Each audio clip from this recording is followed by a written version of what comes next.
that we win in this contest, Mr. Speaker. Mr. Speaker, it was not a secret that the President visited African capitals and met presidents to lobby and campaign for our Kenyan candidate, Mr. Speaker, and at the same time also received presidents in this country, Mr. Speaker, to talk to them and tell them that we have the best candidate in the contest. Mr. Speaker, we will not forget that. As a party, ODM party, as people, Mr. Speaker, we will remind everyone who wants to forget that the President campaigned and lobbied for our candidate, Mr. Speaker.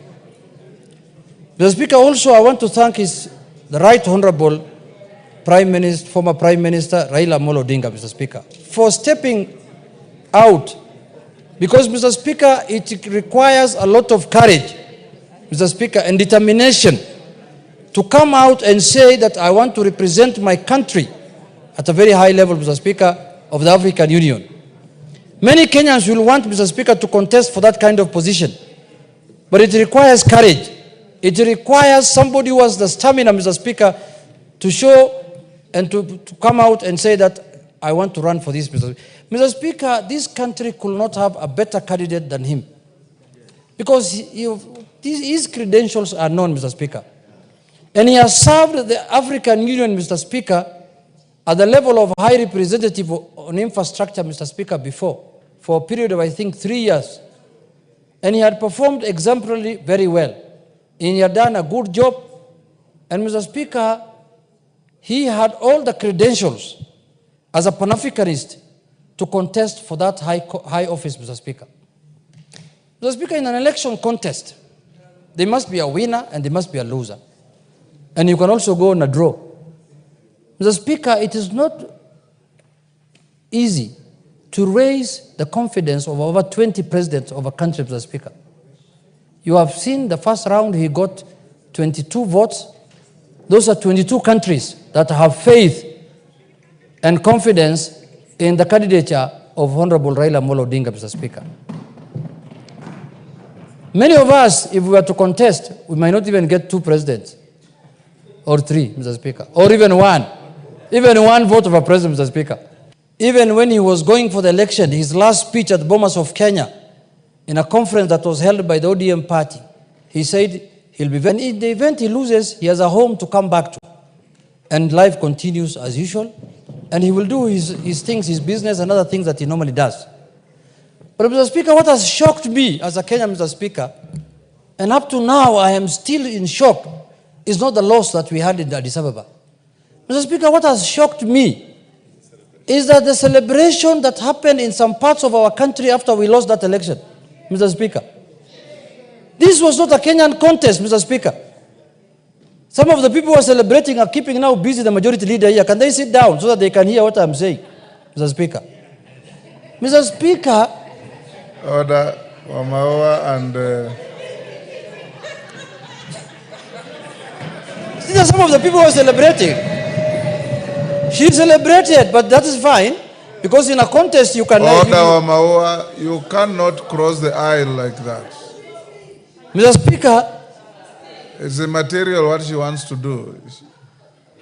Mr. Speaker, go on. Kenyans knew very well that this is not an election that is going to happen within the country. It's not an election that is normally announced at Bomas of Kenya.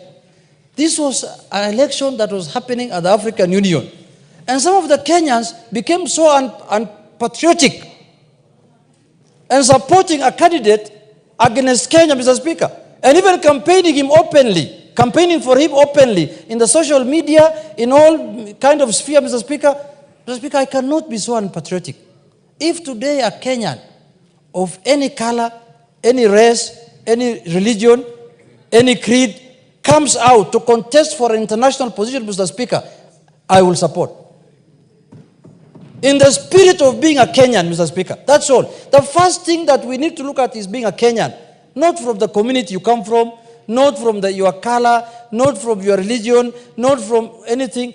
Mr. Speaker, how unpatriotic can some Kenyans be that they fought the Right Honorable Prime Minister for 1 year he has been campaigning. And after losing, they celebrated. We shall revisit that, I can assure you. We will revisit that one. It will not go. We will revisit at the right time. We'll also have our day to laugh and to celebrate, Mr. Speaker. And it's not very far, it is coming, Mr. Speaker. It's not very far. You can take that to the bank, and I will remind you the day I'm celebrating that you also celebrated your day. This is my day. Inshallah. Bismillah al-Karim. Mr. Speaker, I also want to congratulate the winner. In a contest, someone must win. And a country that is who is our neighbor in the same region, the Eastern African region, won the election. So we have every reason to celebrate also and to congratulate them, Mr. Speaker, because in a contest we expected to have a winner and a loser. But we expected ourselves to win, but we did not win. So we cannot be so losers. We say, there are many things that happened. I was in Addis Ababa, Mr. Speaker. I don't want to talk about them now, but that is part of the election. You don't have to complain. You don't have to begrudge anyone. That is normal. All of us defeated someone by being in this house, Mr. Speaker. All of us defeated someone by being in this house, Mr. Speaker. We had opponents, Mr. Speaker, in the election. Even you, to be elected as a speaker, you had opponents. We had a candidate, Azimio, and Kenya Kwanza proposed you, and you got the highest votes. And now today you are presiding over here as our speaker. You are a speaker for all of us. We are not saying, oh, we have lost, now another speaker must sit next to you, the one who lost to you. We cannot work like that. So, Mr. Speaker, in a contest, it goes that way. But I want Kenyans to get experience out of this contest, because this is not going to be the last time a Kenyan is going to contest for an international job. And I want to encourage the government of the Republic of Kenya to propose and support Kenyans who are qualified to go for international positions, Mr. Speaker. The UN Secretary General job is coming up in the next year, Mr. Speaker. If there's a Kenyan who feels he's qualified to become the Secretary General of the UN, he should go for it. And Kenyans will support. It doesn't matter whether you win or lose. It doesn't matter. Go for it. So, Mr. Speaker, many countries in this region have done very well, much better than our country, in terms of positioning their people in this multilateral organization, Mr. Speaker. We have not done very well as a country in that sphere, Mr. Speaker. We have to improve our socks and make sure that a lot of Kenyans, even the ones who are celebrating, instead of holding people in villages, in somewhere there in Nyeri, release them, let them go for these international positions if they are qualified. Don't hold people there buying them uji every day, and they are qualified, they have papers, they have masters, they have degrees, everything. Take them out, Mr. Speaker. Wamunyoro is not a church. Unless it's another Shakahola place, where people now go there and they want to die there inside there. So, Mr. Speaker, in conclusion, I want to say that I have thanked the President on behalf of my party, on behalf of my constituency, and on behalf of myself, for showing leadership as our President and supporting the candidature of our party leader. I want to also congratulate my party leader. He's a strong man. Very strong man, Mr. Speaker. And he always has a second chance. If there is any other position to serve in the continent, he will be available. In the world, everywhere, Mr. Speaker, he has been available, Mr. Speaker. He has served the African Union before, and we will continue supporting him. And he's my leader, and we will make sure that we provide our services to the people of this country and to the people of this country, Mr. Speaker, in whichever level we can, in whichever capacity that we can. There are people who thought that this contest was political. They thought that, oh, this is a contest now, or if we lose, ODM will get annoyed. I don't know, annoyed of what? If there are people we should be annoyed with, it should be Djibouti, the people who took our cup. Yeah, why should we be annoyed with somebody who was not contesting against us? We should be annoyed with the people who defeated us. And we are not annoyed with them also. We are congratulating them for doing a good job. Because African Union belongs to all of us. As a nation, we are part of the African Union. So, Mr. Speaker, with those few remarks, I wish to second and warn the naysayers that you should avoid that kind of thing going forward in future. Mr. Speaker, because if you are going to oppose a Kenyan because of his political affiliation, because of domestic issues, is a very primitive way of looking at things.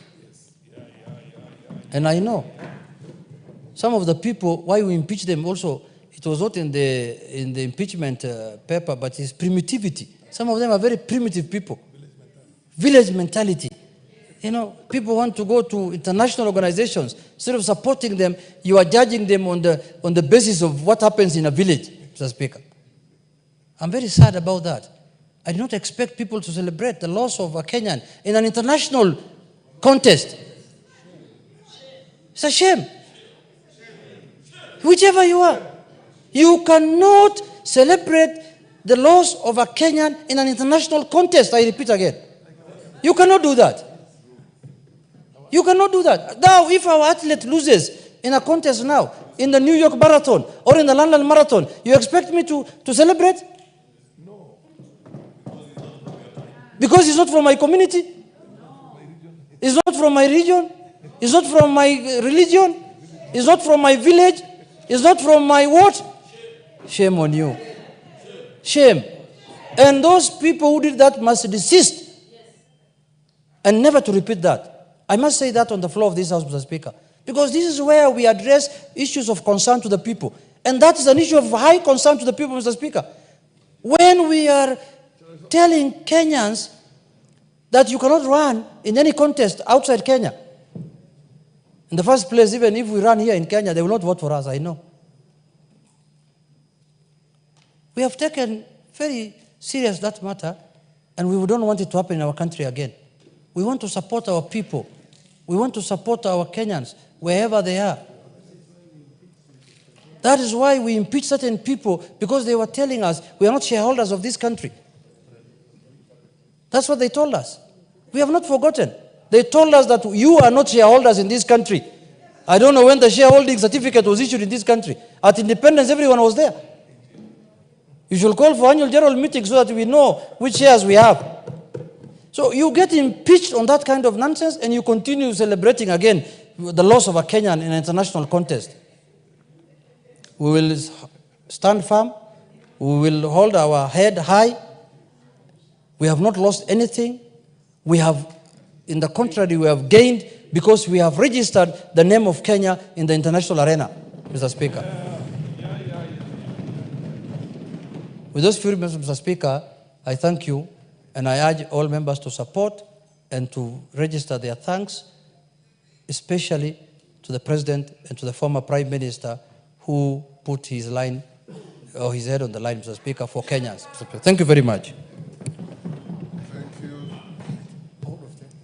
Honourable members, I'll now propose the question, which is that recalling that the African Union, the successor of the Organization of African Unity, or AU, was launched in 2002 as a continental body consisting of the 55 member states that make up the countries of the African continent with a vision of creating an integral, prosperous, and peaceful Africa, driven by its own citizens and representing a dynamic force in the global arena, aware that the African Union Commission, AUC, established as the secretariat responsible for the day-to-day operations and activities of the AU, is headed by the chairperson elected by heads of state and governments from member states. Recalling that on 27th February 2024, Kenya formally announced that the former Prime Minister, Right Honorable Raila Odinga, EGH, will be vying for the position of chairperson of the African Union Commission,